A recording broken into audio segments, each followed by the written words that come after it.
Hello, and thank you for joining me on this channel once again. Today I want to talk about a topic that might sound controversial, but all the same we have to talk about it. The title of my presentation is Work, Stop Shouting, I Receive. The aim is not to belittle anyone.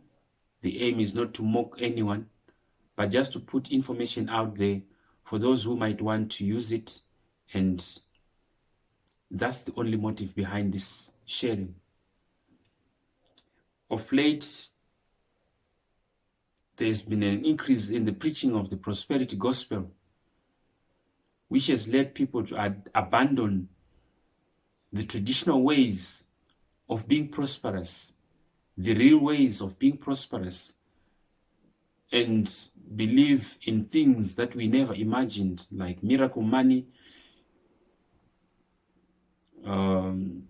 miracle bricks, what have you, everything. We have seen so many videos, people doing what you cannot imagine that a normal human being can do, only because they believe if they do that, it will make them prosperous. But I'm here today to also share something that I believe can help someone really do what makes people prosperous. Many people have abandoned the real things that can unlock blessings and settle for easy but useless things like miracle money, miracle riches, spending all time shouting, I receive, and at the end of the day, realizing that life is not changing. In my view, respectively though, prosperity comes through work, not shouting, I receive. Good life comes through work, not shouting, I receive. Wealth comes through working, not shouting, I receive. If you monitor or look around the world, any billionaire, millionaire you might pick, if you check, they realize whatever they have through working hard. Yes, they might believe in God, but they know the role of God's blessings and the role of working. These two can never substitute each other. They complement each other. They have faith, some of them, but faith is action. If you believe God has blessed you, go and work so you realize the blessings. Money is earned through work, not shouting, I receive.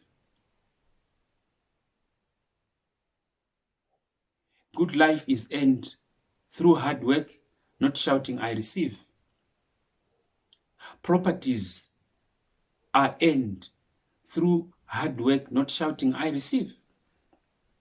That's the only formula we know. And that's the only formula that's even written in the Bible. Of course, there are exceptional cases where something like a miracle might happen, but it's not to everyone.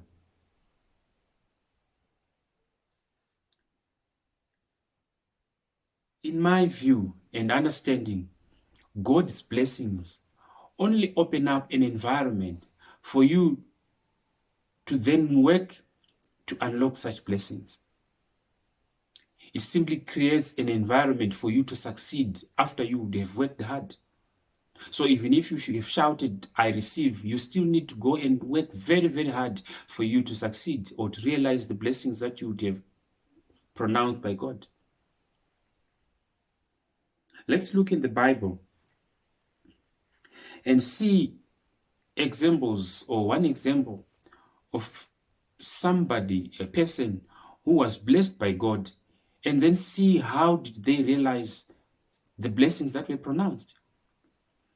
One such person is King Solomon. If we read from the book of Chronicles, 2 Chronicles chapter 1, verse 10 and 12, I will pick those. You will see that God in the book of Chronicles blesses Solomon. In verse number 10, after God had appeared in a dream to Solomon, God says, "What can I do for you?" Solomon asked for wisdom and knowledge. God was pleased because the wisdom and knowledge he wanted was for him to be able to lead God's people. And God was pleased by that. In verse 12, God granted Solomon's wishes, that he gave him wisdom and knowledge. But above that, God pronounced further blessings, which are wealth, riches, and fame. But for Solomon to then realize these blessings, he had to work hard. He did not end from just shouting or from receiving the blessings. If we go to the book of Ecclesiastes, chapter 2, verse 10, I will read. "Whatever," this is Solomon, "whatever my eyes desired, I did not keep from them. I did not withhold my heart from any pleasure. For my heart rejoiced in all my labor." Underline that. "And this was my reward for my labor." Here is someone who was blessed, but for him to realize those blessings, he had to work. He labored for those blessings. So, Solomon was one of the richest, or is the richest king in the history of Israel. His riches are grounded in God's blessings. When God said, "I have given you wealth, I have given you riches, I have given you fame," Solomon had to work hard to realize the riches. He had to work hard to realize the wealth. He had to work hard to have the fame that he had. Solomon lived large. He had all the women he wished to have. He had all the gold he needed. He had all the properties he needed. But as he is declaring in the book of Ecclesiastes, those he attained through hard work, through his labor, a reward for his labor. All the riches he had was a reward for his labor, not a reward for shouting, "I receive," not a reward for receiving the blessings he was given in the book of Chronicles. What am I saying? You need to work hard for you to operationalize the blessings that God would have pronounced on your life. Without that, they will remain in the spiritual realm. You know, we had many people hopping from one church to another, Monday to Sunday. If one prophet would hold a church service on a Monday, people would troop there, shout, "I receive." If another prophet held a service on a Tuesday, people would gather there in their numbers, shouting, "I receive." Another held a service on a Wednesday, people rushed there, shout, "I receive." Spending the whole week from Monday through to Sunday, stealing your own time of working hard. I'm not saying attending church is bad, no. But the blessings of God, as I have said, they create an environment for you then to work, and whatever you lay your hands on will turn into gold. I want us also to turn to the book of Deuteronomy 28.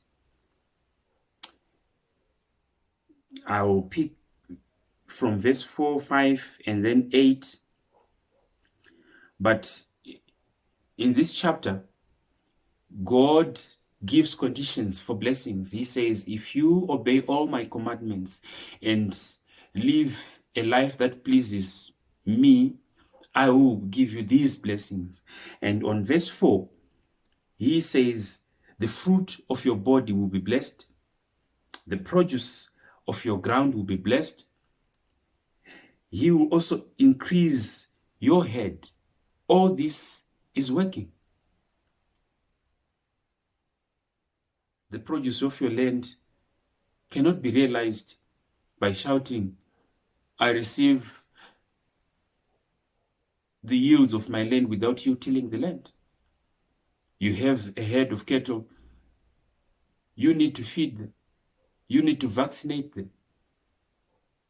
If you don't do that, you don't realize any blessing, even if it is pronounced. On verse number 5, he says, your basket and your kneading bowl will be blessed. You know, on Amayo Seeker, they wake up every morning, go to the market, fill their baskets with veggies, fruits, and any other thing they can lay their hands on, and then come back to the locations and sell. That's working. Your kneading bowl, as you bake your bread, the flour you use to bake the bread in your kneading bowl would have been bought by money you would have earned through working, not miracle money. On verse number 8, that's interesting for me.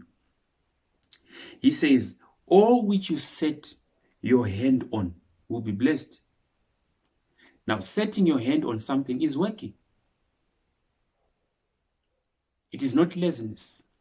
It is not shouting, I receive. It is working. If you till the land, you are setting your hand on the land, God blesses. If you have a herd of cattle, feed them, vaccinate them. You are setting your hand on a herd of cattle, God blesses.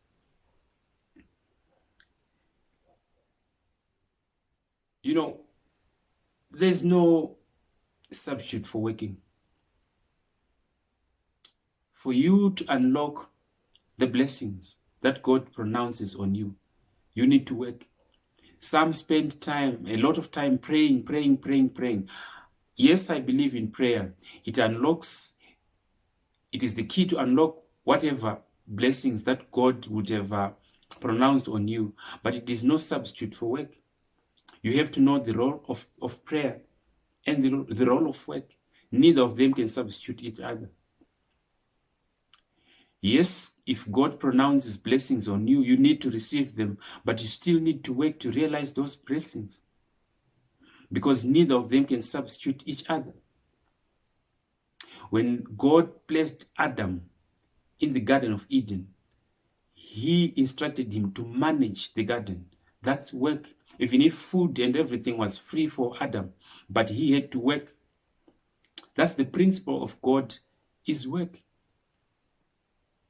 That's why he says to a lazy person, go to the ends, observe how they work. Not how they shout, I receive. So, my friends, yes, we believe in God's blessings, but it is just an environment for you to work and then be prosperous.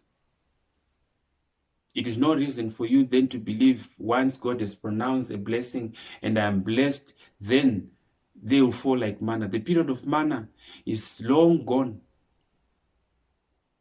It was during that time and it ended that time. Who else did you hear who received manna? It's now time for you to work.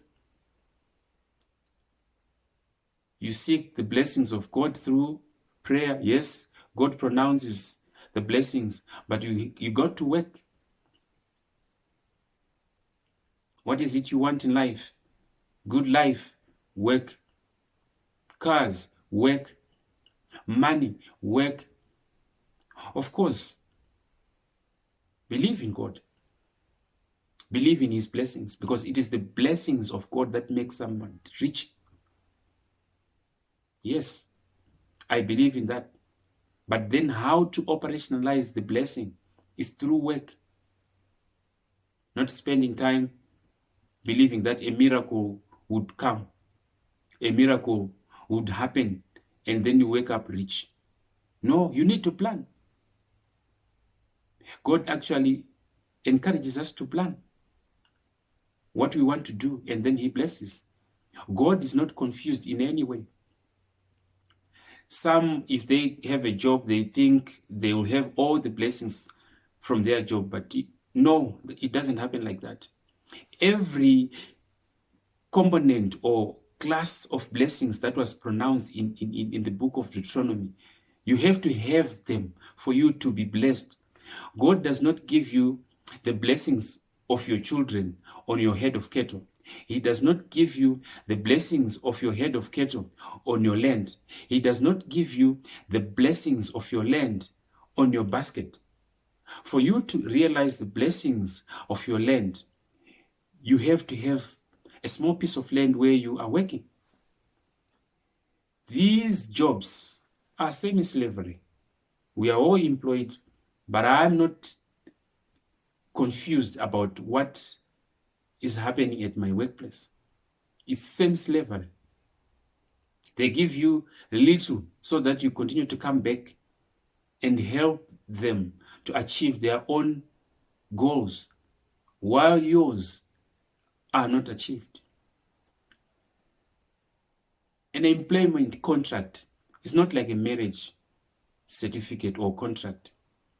There are no infidelity issues. You are not prohibited from having your job and doing some other things as long as they are legal, they are not in conflict of interest with your job. So, what am I saying? Let's work. There's no substitute for work. Even God's blessings do not substitute the need for you to work. Whoever you might think of in the Bible, they got their riches through working. Let's work, work, and work. Thank you.